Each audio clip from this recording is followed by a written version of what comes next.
Sebelum nonton video ini, jangan lupa klik tombol subscribe dan jangan lupa nyalakan lonceng notifikasi agar kalian tidak ketinggalan video terbaru dari kami. Semoga bermanfaat. Jazakumullahu khairan.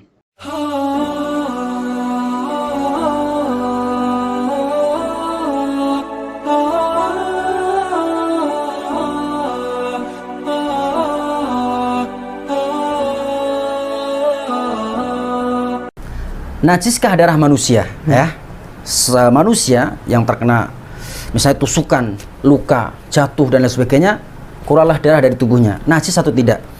Maka ulama sepakat jika itu sedikit, ya misalnya dia tergores selalu ada darahnya sedikit, maka ulama sepakat itu dimaafkan. Namun ketika darah itu banyak, maka ulama beda pendapat tentang kenajisannya. Yang pertama, mayoritas ulama salaf, ya, ulama salaf, ulama-ulama mutaqaddimin, ulama-ulama terdahulu maupun ulama kholaf. Jadi kalau salaf itu ulama dahulu, kalau kholaf lawan dari salaf adalah ulama zaman sekarang. Mayoritas ulama salaf, ulama dahulu dan kholaf dan sekarang berpendapat bahwasanya darah manusia adalah najis. Itu kebanyakan ulama, ya. Banyak dalil yang dijadikan hujah oleh ulama tadi yang menajiskan darah manusia. Di antaranya adalah firman Allah Subhanahu wa taala, katakanlah, tiadalah aku peroleh dalam wahyu yang diwahyukan kepadaku sesuatu yang diharamkan bagi orang yang hendak memakannya, kecuali kalau makanan itu adalah bangkai atau darah yang mengalir atau daging babi, karena sesungguhnya semua itu najis atau kotor, atau binatang yang disembelih atas nama selain Allah. Quran surat Al-An'am ayat 145. Allah menyebutkan, ya, audamam masfuha, atau darah yang mengalir, aulah mahinzirin, atau daging babi, fa innahu ritsun, sesungguhnya itu adalah najis. Itu dalil mayoritas ulama tentang najisnya darah manusia.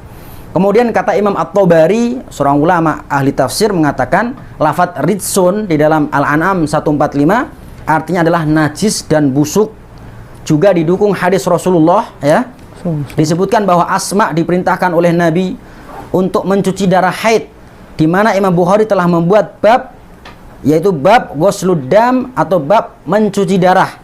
Hadis ini meskipun tidak terkait darah hadis ini meskipun hanya terkait darah haid, namun tidak ada bedanya antara darah haid dan darah yang lainnya. Ya, semua itu sejenis, ya. Jadi dalil yang dimana Rasulullah memerintahkan untuk mencuci darah haid ini dijadikan oleh dalil mayoritas ulama bahwasanya ini berlaku darah-darah yang lainnya. Buktinya Nabi memerintahkan mencuci berarti najis, ya. Sama-sama Imam Syafi'i mengatakan dalam kitabnya Al-Um, hadis tadi, ya, yang Rasulullah memerintahkan untuk mencuci darah haid, hadis ini merupakan dalil bahwa darah haid itu najis, begitu juga darah-darah lainnya, ya, seperti itu. Kemudian ada sebuah riwayat, ya, dikatakan di sini, ya, Ja'at Fatimatu ibnati Abi Hubeish ilan Nabi SAW. Fatimah binti Hubeish datang kepada Rasulullah SAW. Ia berkata, wahai Rasulullah, aku wanita yang terus-menerus haid dan tidak berhenti. Apakah aku terus meninggalkan sholat? Rasulullah SAW menjawab, tidak demikian. Itu adalah flek, bukan darah haid. Jika darah haid datang, tinggalkanlah sholat, ya, kata Rasulullah. Wa idza adbarat, ya, dan apabila datang darah haid, maka tinggalkan sholat. Namun jika haid sudah pergi, ya, sudah pergi, maka cucilah, faghsili ankid dama, maka cucilah darah haid pada pakaianmu, kemudian sholatlah. Dalam ilmu nahwu, ya, dalam lafadz faghsili ankid dam, ad-dam, ya, pakai alif lam. Ya, kata ulama, dalam hadis itu kata adam, alif lam, pakai alif lam, diungkapkan dengan lafadz ma'rifah, ini ilmu nahwu, ya. Dengan memakai alif dan lam, secara makna sebuah lafadz yang itu ada alif lamnya ma'rifah, itu bermakna, ya, yaitu mencakup semua darah, ya, darah haid maupun darah yang lainnya. Itu pendapat mayoritas ulama tentang najisnya darah manusia. Juga Imam Ahmad ditanya tentang darah, dikatakan kepada Imam Ahmad, darah dan nanah menurut Anda apakah sama? Imam Ahmad menjawab, darah orang-orang atau yang ada pada manusia, para ulama tidak berselisih pendapat tentang najisnya. Sementara nanah orang-orang atau ulama masih berselisih pendapat. Bahkan Imam Ibn Abdul Bar mengatakan ini adalah ijma' dari kalangan umat Islam bahwa darah mengalir itu kotor dan najis. Saya katakan hampir seluruh ulama dahulu sampai sekarang bahwa mengatakan darah manusia itu najis, karena itu pendapat mayoritas ulama. Tapi ternyata ya ada beberapa ulama yang berpendapat bahwasanya darah manusia itu tidak najis. Di antaranya adalah ulama-ulama yang datang belakangan seperti Imam Asy-Syaukani, Syekh Siddiq Hasan Khan, Syekh Albani, Syekh Muhammad Utsaimin mengatakan bahwasanya darah manusia tidak najis ya. Bahkan Imam Syaukani membantah ya tentang kekeliruan orang-orang yang berdalil dengan ayat tadi Al-An'am ayat 145 ya. Jadi Syekh Asy-Syaukani membantah orang-orang yang menggunakan Quran surat Al-An'am 145 dijadikan hujjah dalil sebagai najisnya darah. Saya akan bawakan perkataan Imam Asy-Syaukani. Beliau mengatakan, andaikan ada dalil yang menunjukkan bahwa dhamir hu dalam firman Allah Subhanahu wa taala, dhamir hu fa innahu ridsun, ada dhamirnya kata ganti hu ya. Kembali kepada semua yang disebutkan dalam ayat tersebut, yaitu bangkai, darah yang mengucur, daging babi, maka dalil tersebut akan memberikan kesimpulan bahwa darah adalah najis. Maksudnya apa? Perhatikan. Di dalam firman Allah Subhanahu wa taala tadi ya, Allah Subhanahu wa taala berfirman, katakanlah tiadalah aku peroleh dalam wahyu yang diwahyukan kepadaku sesuatu yang diharamkan bagi orang yang hendak memakannya, kecuali kalau makanan itu adalah bangkai atau darah yang mengalir atau daging babi. Fa innahu ridsun.